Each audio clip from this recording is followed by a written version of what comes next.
Un cordial saludo a todos los oyentes de Radio María. Un día más, con la gracia del Señor, proseguimos el comentario del Catecismo de nuestra Madre la Iglesia.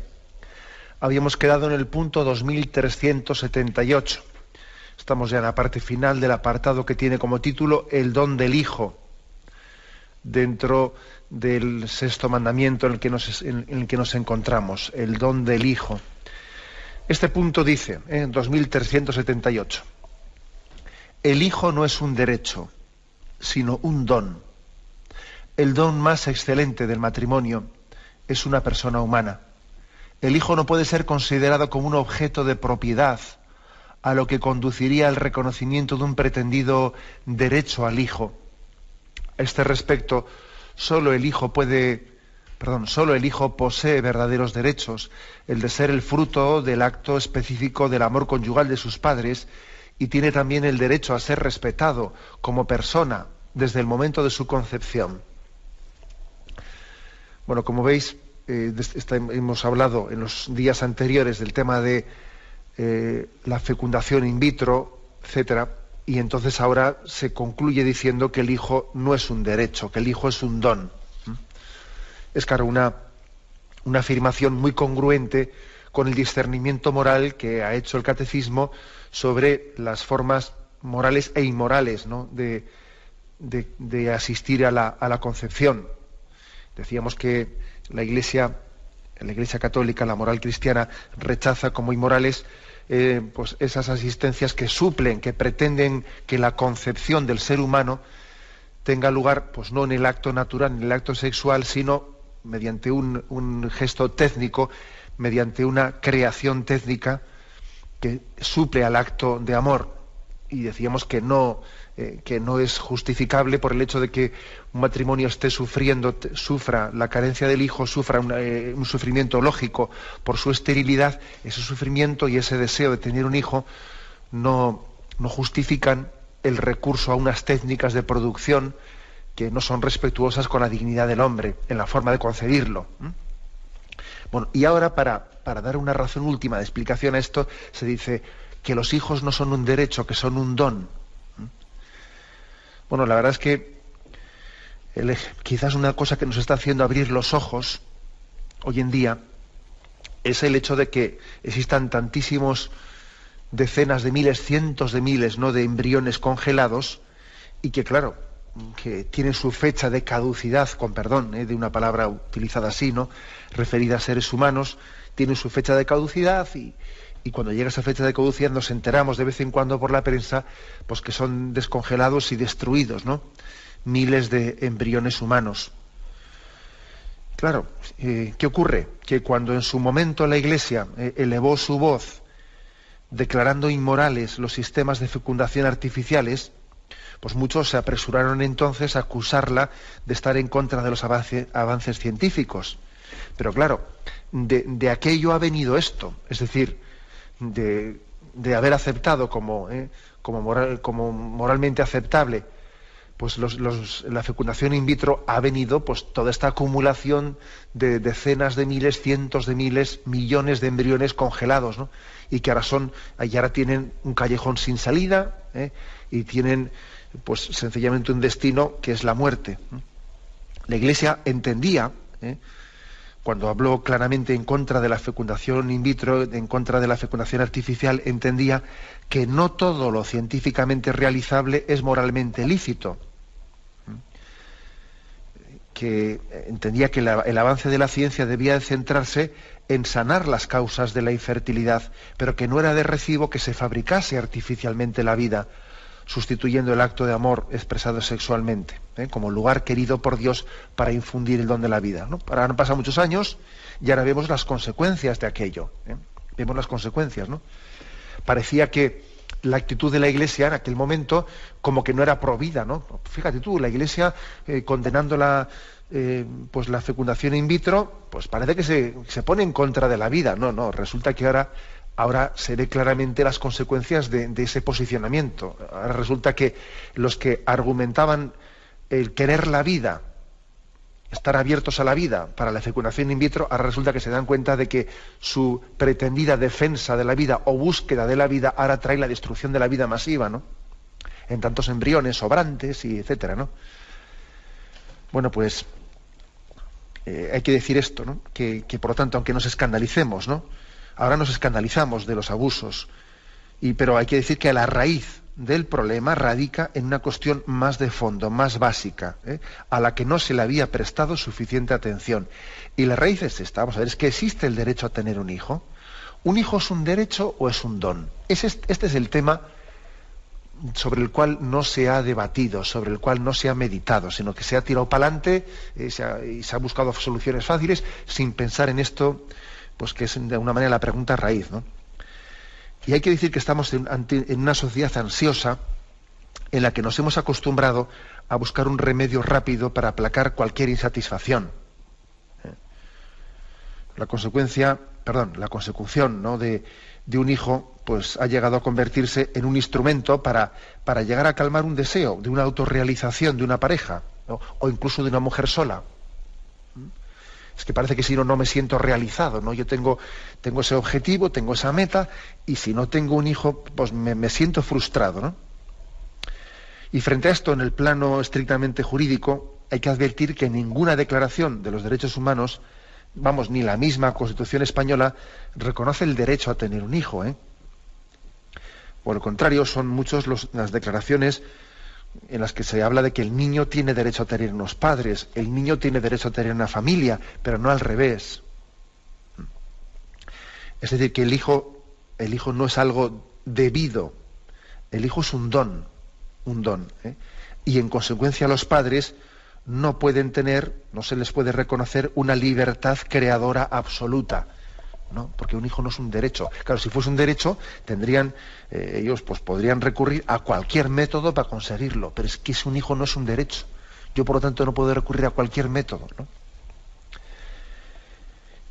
Y sin embargo llama la atención que, a pesar de carecer de bases antropológicas, teológicas, incluso filosóficas y jurídicas, pues la mayoría de los estados occidentales pues están formulando legislaciones pues tremendamente permisivas con estas técnicas de reproducción artificial, y que nosotros estamos muchas veces a la cabeza de estos desaguisados, ¿no? Y bueno, se está negando al hijo el derecho incluso a conocer la identidad de su padre, ¿no? Eso lo hablamos en su momento, preservando el anonimato de los donantes de semen, etcétera, etcétera, ¿no? Bueno, ¿qué supone esto? Pues que nos hemos lanzado una carrera sin medir las consecuencias. Y cuando se emprende un camino equivocado, mientras más se corre, pues más se aleja uno de la meta, porque va por el camino equivocado, ¿no? Recuerdo que el ya fallecido Jérôme Lejeune, del cual os he hablado varias veces, que fue premio Nobel, catedrático de genética de la Facultad de Medicina de París, hizo en su día un llamamiento al mundo científico en pro de una tregua en ese encarnizamiento biogenético que llamó él, ¿no? Claro, su llamada cayó en el vacío y ahora vemos las consecuencias, ¿no? Y recuerdo que en el año 1989 él compareció en calidad de experto ante un tribunal de Estados Unidos que tenía que decidir el destino de unos embriones congelados, ¿no? Y él le fue convocado en calidad de experto. Y allí tuvo una intervención, yo creo que profética, en la que quiso mostrar que los embriones son seres humanos, ¿no? Y él dijo lo siguiente, ¿no? Dijo: el increíble pulgarcito, el hombre más pequeño que el dedo pulgar, existe realmente, no en el cuento, sino el que cada uno de nosotros hemos sido. Es una frase, profética de Jérôme Lejeune, ¿no? Decía, ese pulgarcito del cual nos hablaban, ¿no?, como un cuento, no es un cuento, es verdad. Es el embrión humano, todos hemos sido pulgarcito. Era impresionante escucharle a todo pues un premio Nobel, ¿no?, de biogenética, pues hablar en estos términos. En resumen, que tenemos que hacer en primer lugar, para decir esto de que el hijo no es un derecho, sino que es un don, pues hacer como una denuncia profética de la ideología del deseo que está tan presente en nuestra cultura.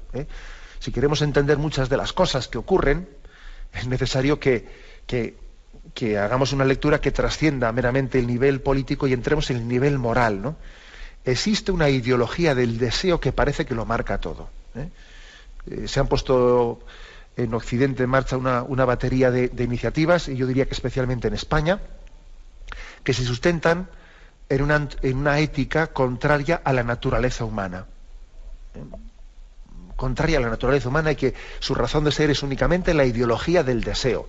Pues, por ejemplo, el matrimonio homosexual, la adopción de niños por parte homosexuales, pues la protección mínima de las familias numerosas, el que el registro civil se haya cambiado el nombre de padre y madre por progenitor A y progenitor B, que se hayan dado marco a las operaciones de cambio de sexo o de identidad sexual en el registro civil, pues la ley de reproducción asistida con la posibilidad de clonación, la concepción in vitro del niño medicamento, la experimentación con embriones, la posibilidad de cruce de gametos humanos y animales, ¿no? O sea, todo ese tipo de iniciativas tienen un común denominador, que es la ideología del deseo.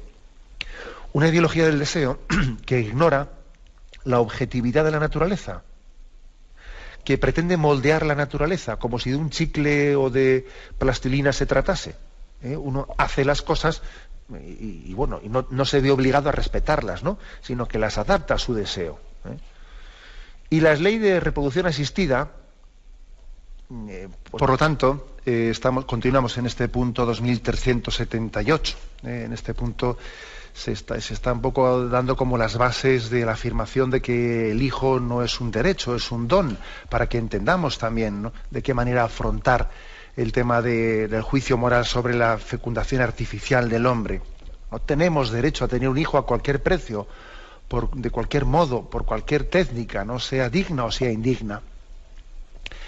Es decir, nuestra afirmación es la siguiente, ¿no?, que el problema de fondo es que hemos aceptado, o sea, se ha aceptado como socialmente incluso valorada y etcétera, ¿no?, y legislada y acogida la fecundación in vitro, que es un problema, pues digamos que hemos caído en una trampa que con consecuencias muy graves. Por ejemplo, ¿qué hacemos con todos los embriones sobrantes congelados?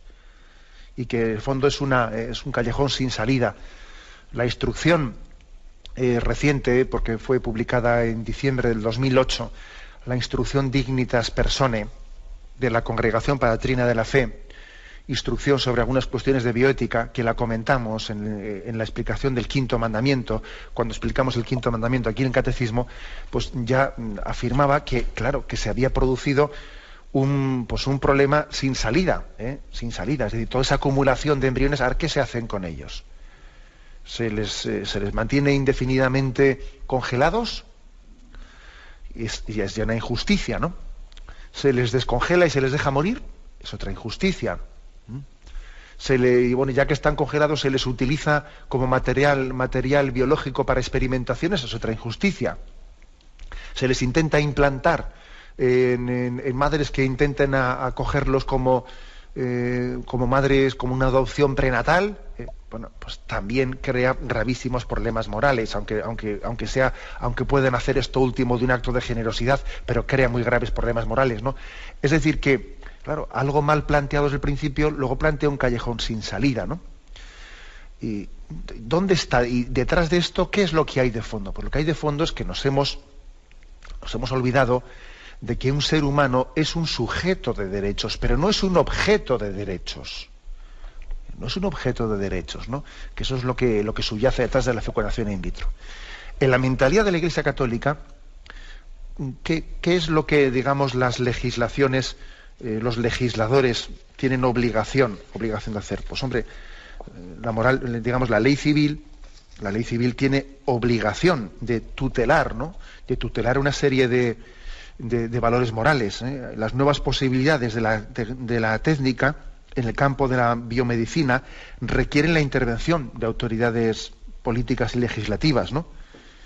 Porque el recurso incontrolado a estas técnicas pues tiene consecuencias imprevisibles y nocivas, como ya estamos viendo, ¿no? Y si el legislador, responsable del bien común, omitiese estos deberes de vigilancia, pues podría haberse despojado de sus prerrogativas por parte de aquellos investigadores que pretendiesen gobernar la humanidad en nombre de descubrimientos biológicos, ¿no?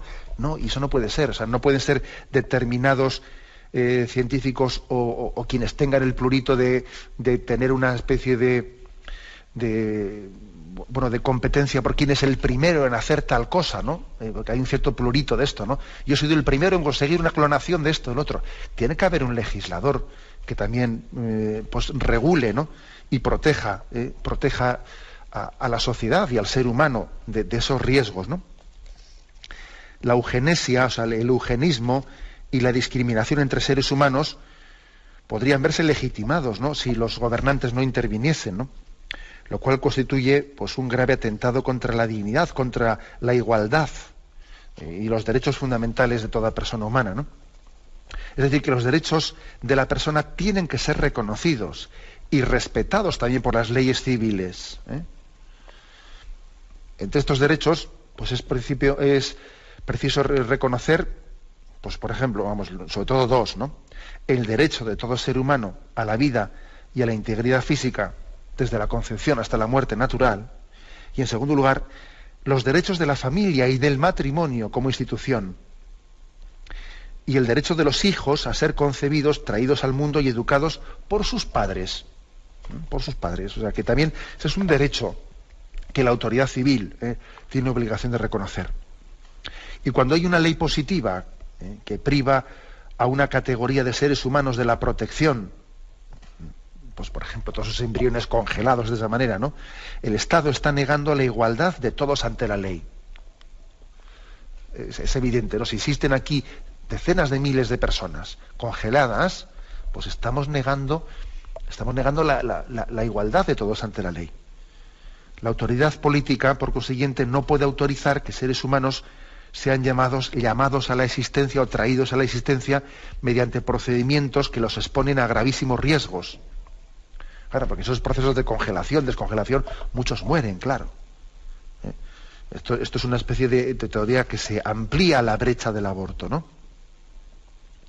La ley no debe de tolerar, todo lo contrario, debería de prohibir explícitamente que seres humanos, aunque estén en estado embrional, en la fase embrional, ¿no?, puedan ser tratados como objetos de experimentación, mutilados, destruidos, con el pretexto de que, bueno, pues son sobrantes, o que al fin y al cabo algo habrá que hacer con ellos ya, ¿no?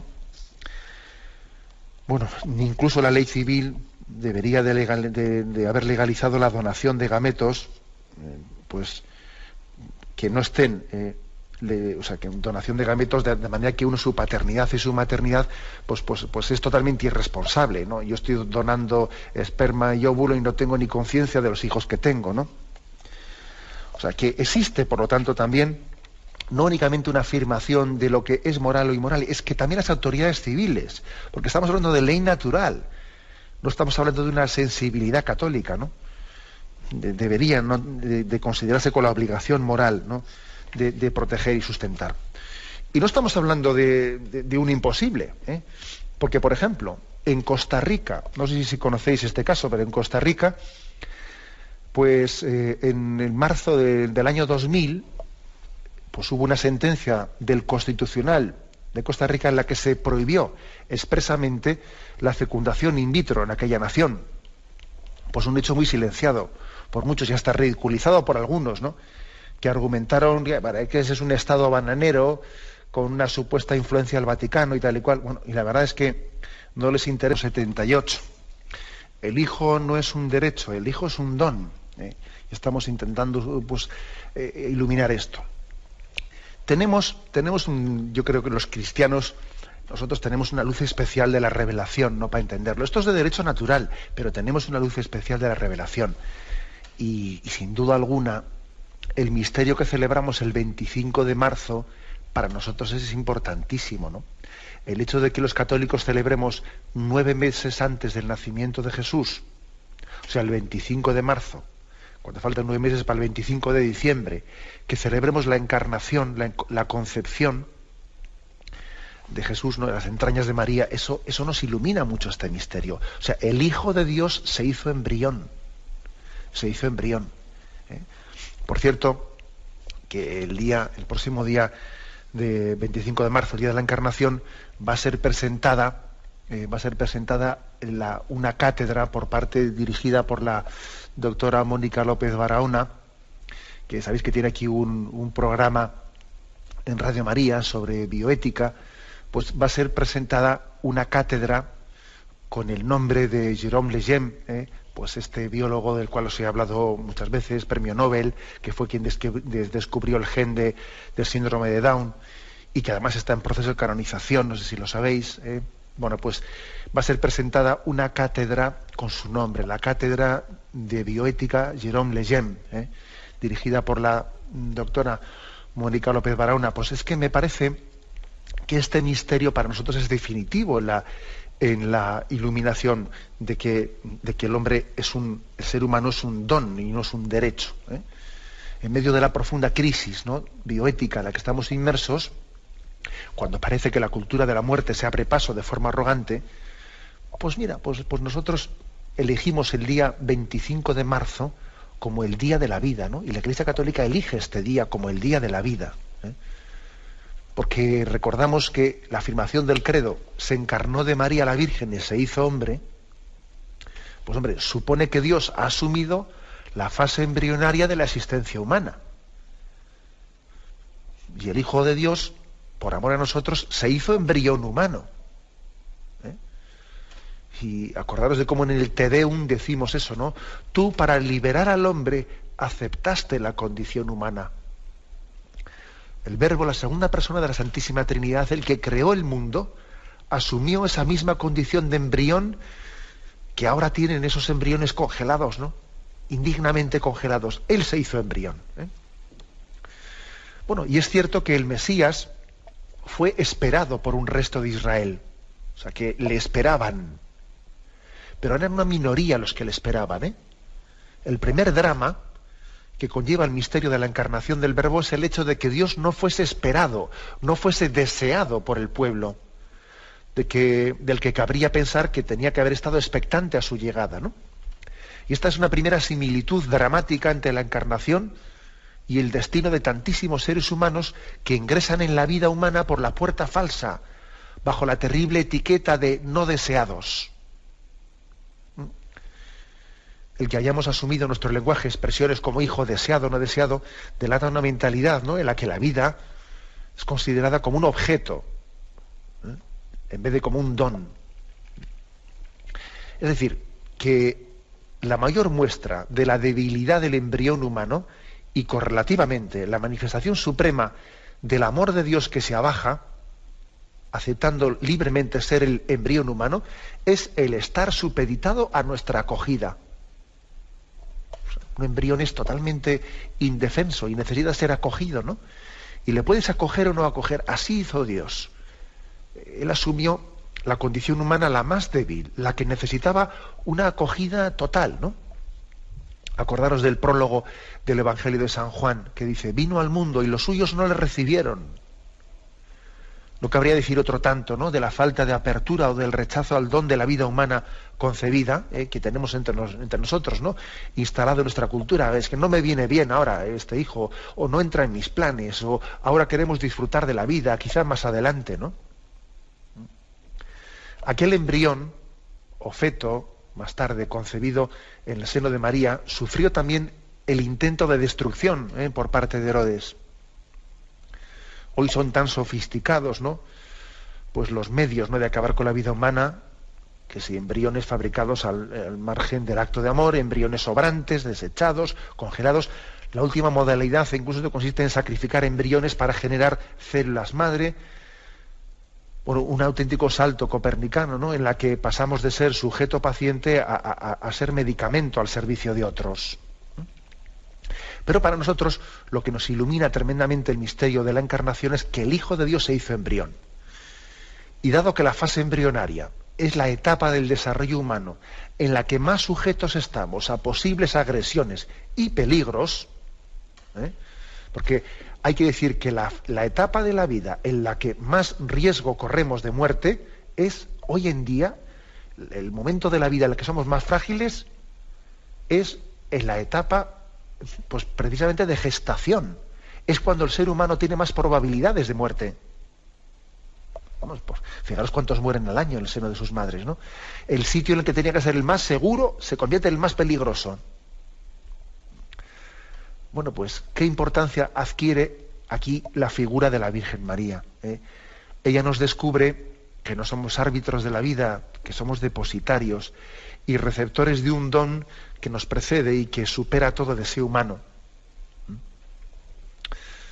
Acordaros de aquel pasaje de Lucas 1,78, ¿no? Por la entrañable misericordia de nuestro Dios nos visitará el sol que nace de lo alto. Es un don que te viene dado, ¿no? O sea que es muy importante la figura de María porque por su estilo, por su delicadeza en acoger, en cuidar y en venerar el fruto de sus entrañas, viéndole a María, con esa delicadeza podemos intuir la dignidad del embrión que lleva en su seno. Intuimos la dignidad viendo a María cómo lo cuida. María es el icono perfecto del misterio que esconde. Ya viéndole a ella uno imagina, puede intuir el misterio que hay dentro de ella, porque lo guarda con ese amor que nos revela. Sí, buenos días. ¿Con quién hablamos? Buenos días, señor. Buenos días. Mire, quería decir una experiencia que tuve con mi hija. La operaron mal y una trompa y luego le ofrecieron hacer un in vitro en Bruselas. Yo me confesé con un sacerdote y le consulté y le dije que no, que eso no se podía hacer, que lo consultara antes con el otro. Y así lo hizo y le evitamos, porque mi hija tenía una enfermedad que no tenía tratamiento y querían experimentar con su vientre. Y así ha sido, no le dejé. Y nada, y ahora pues sigo un tratamiento normal. Gracias por escucharme. Gracias. Y también, bueno, pues la verdad es que usted haya tenido pues una confianza con su hija grande, ¿no? También el hecho, claro, el hecho de que esa hija reconozca en usted una autoridad moral, ¿no? Y también esas consultas morales que usted ha hecho, pues supone una sensibilidad, ¿no? Supone también un gran mérito, o sea, por parte de usted y por parte de su hija, el tener una sensibilidad grande y el someter nuestro deseo, someterlo a una objetividad, es decir, contrastar nuestro deseo de tener un hijo con el discernimiento de si los medios son dignos o no son dignos, ¿no? Que esto es lo que hoy en día falta.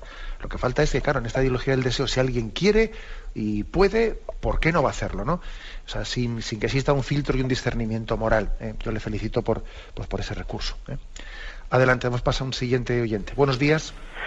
Buenos días. Buenos días, sí, le escuchamos. Mire, felicitarle, ante todo, don Monseñor, y decirle que yo hace 23 años tuve un novio que no me quiso y bueno, me dejó embarazada 2 veces y tuve que abortar porque mi padre no quiso que yo tuviera hijos, soltera, y entonces lo pasé muy mal, y a consecuencia de esos 2 abortos, yo mi vida de juventud, lo único que quería era casarse para tener hijos y así saber si yo era perdonada por Dios. Me casé tan ciegamente que me casé con un hombre homosexual que se portó bien conmigo en un principio, pero que yo no lo sabía.